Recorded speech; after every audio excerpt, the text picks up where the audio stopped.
Eh bien, bonsoir à tout le monde.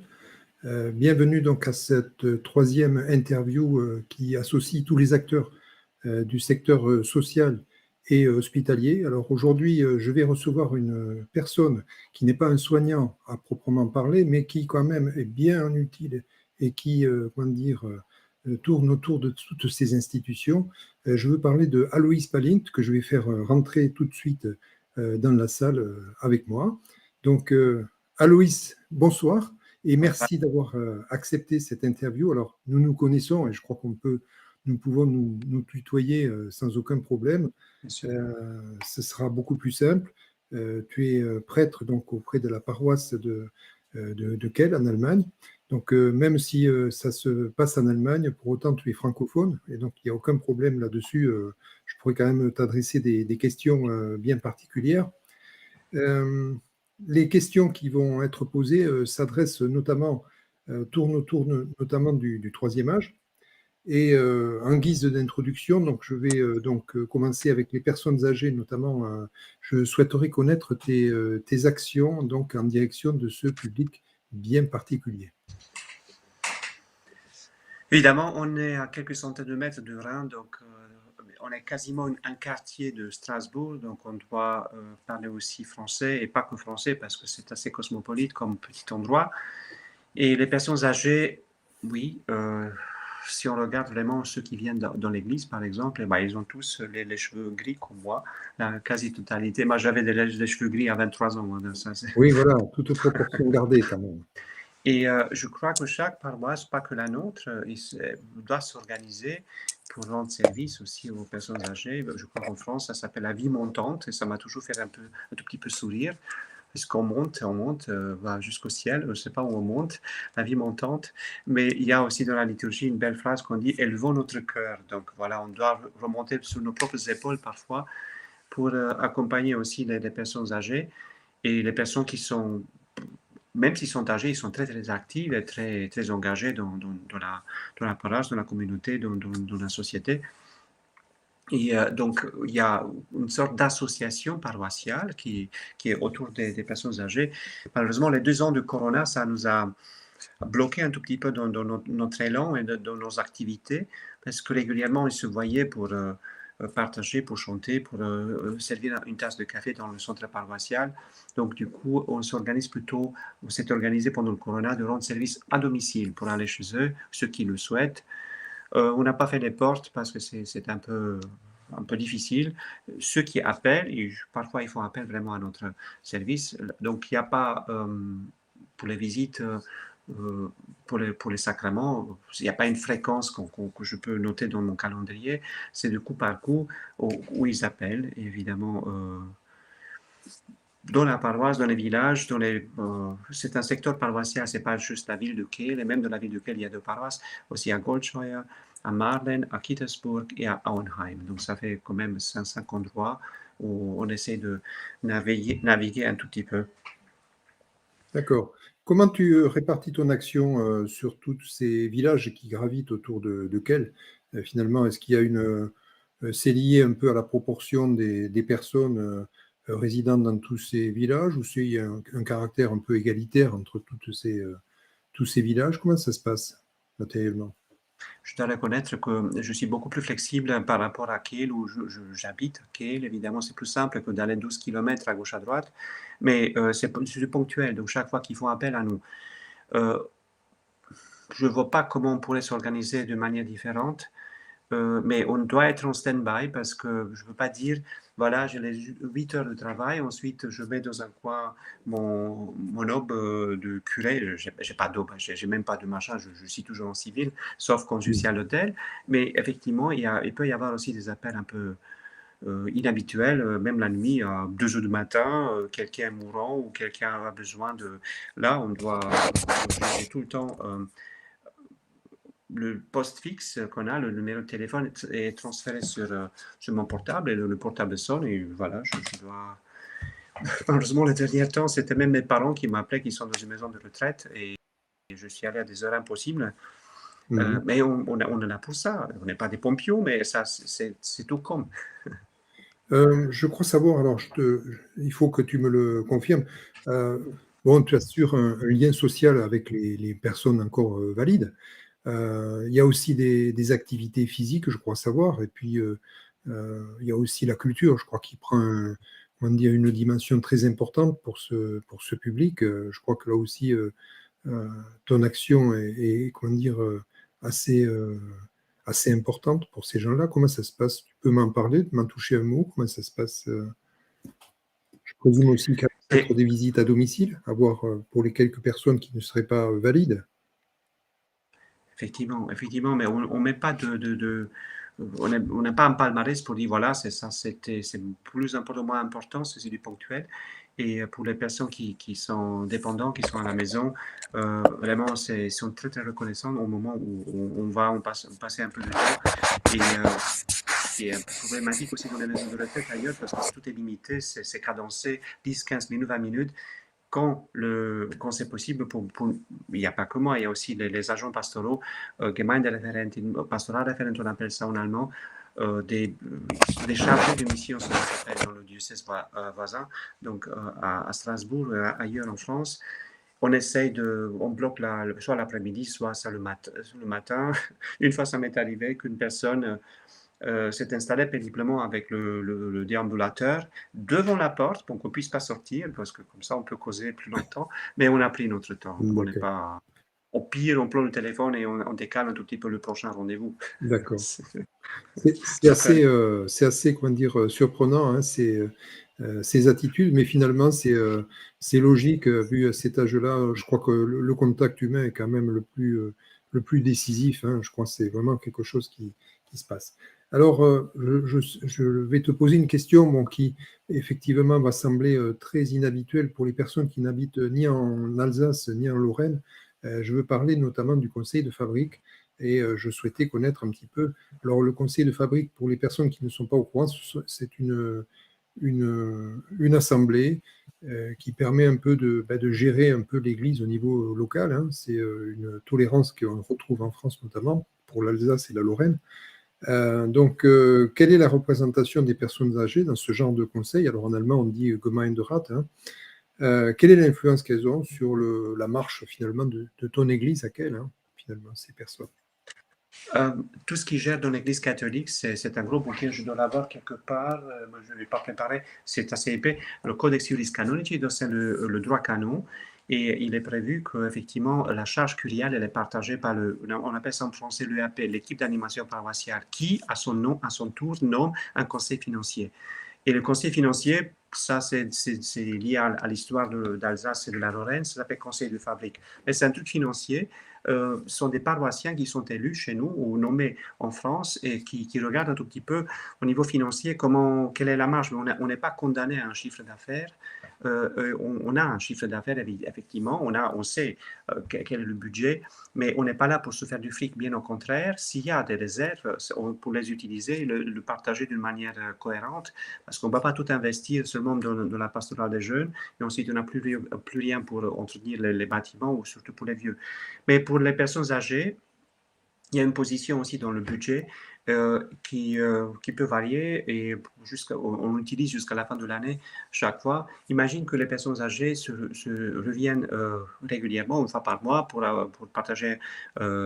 C'est très important. En Allemagne, si on invite quelqu'un pour prendre un café, il y a toujours aussi café und Kuchen. Il doit y avoir aussi un gâteau avec, juste un café Du comme ça ne se café fait pas. et du gâteau, Absolument. c'est vrai. Toujours avoir aussi un gâteau à côté. C'est une Ils disent tradition bien toujours de établie, hein. t'inviter pour boire un café, mais il y a toujours quelque chose à grignoter avec.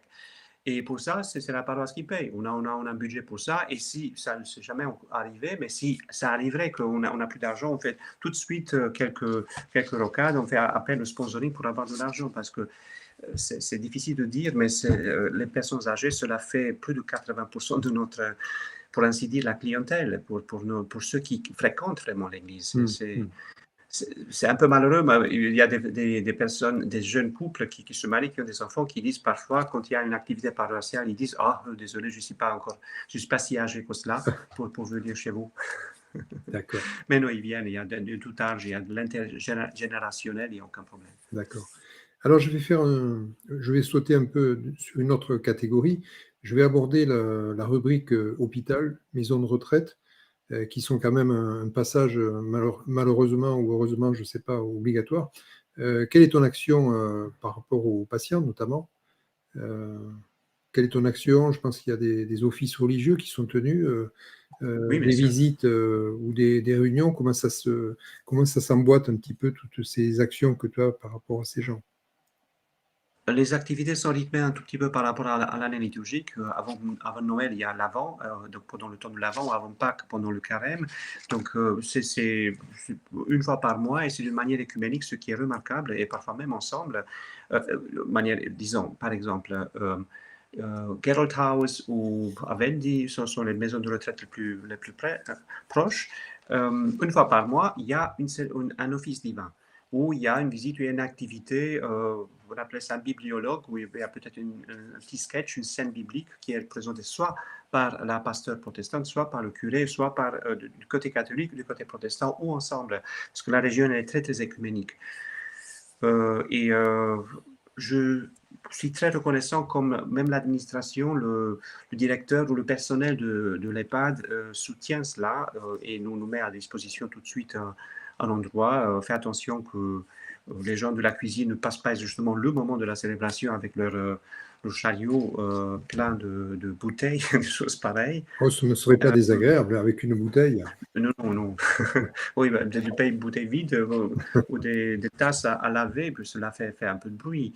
Mais non, ça c'est bien organisé à ce niveau et chose remarquable, voir sur le visage des personnes, y compris des personnes qui ont de la démence, qui ont l'Alzheimer, qui ont des maladies, qui peuvent pas effectivement avoir un bon feedback à communiquer, mais lors d'une prière, lors d'un chant, il y a des petits engrenages qui se mettent en route et tout de suite ils participent, ils disent, on voit aussi leur visage, sont très très reconnaissants et ça fait plaisir.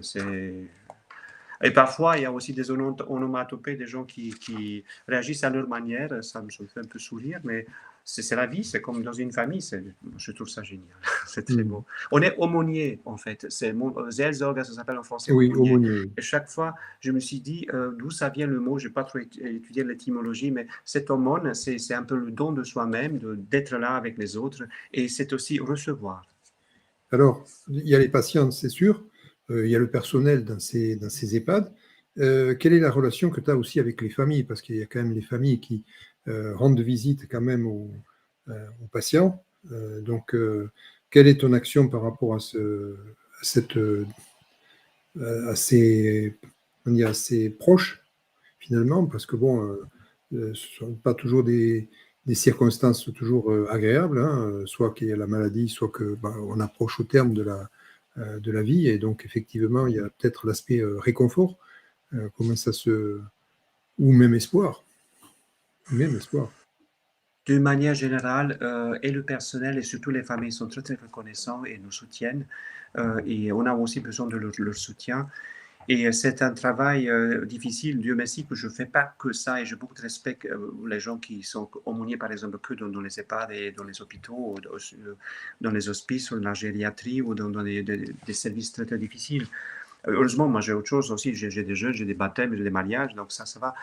Et par rapport à cet accompagnement, pour le personnel et pour les familles qui viennent aussi visiter, on appelait ça dans le Moyen-Âge ars moriendi.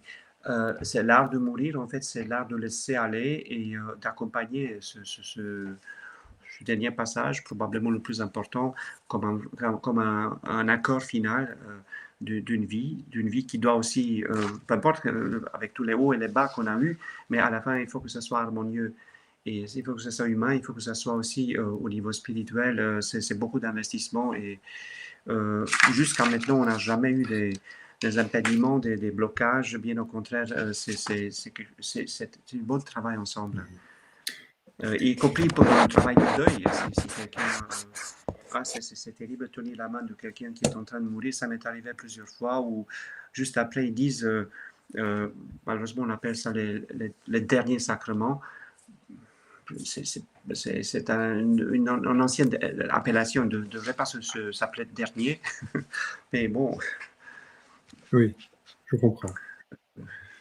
Alors, Et il y a des moments où je rentre à la maison d'une visite comme cela et on m'appelle, où je suis senti que je regarde, c'est peut-être la dernière fois que je le vois.